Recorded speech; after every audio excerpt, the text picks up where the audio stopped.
Happy Black History Month, kings and queens.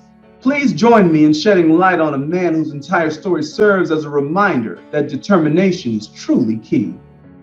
George W. McLaurin was a college professor and is credited as the first African American ever admitted to the University of Oklahoma in 1948.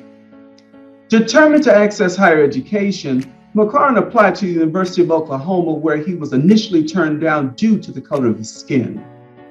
After seeking litigation, McLaurin was ultimately allowed to attend classes, but forced to sit in an alcove labeled reserved of colored, requiring that he sit separate from the other students, thus robbing him of educational equality. Additionally, he sat alone in the cafeteria, and he also had his own desk in the library, which was behind a stack of newspapers, so he would not be seen by the white students. All of these discriminatory practices happened under the umbrella of the separate but equal provision. Despite these discrepancies, McLaurin fought boldly for his access to education.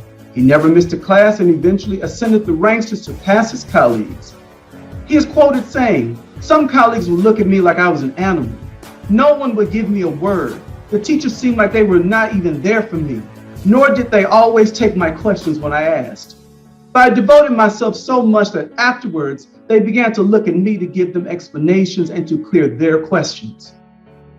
The story of George McLaurin is a true testament to the great lengths one is willing to go through in the name of equality. We truly have the power to change the course of our lives, especially as we desire to do so.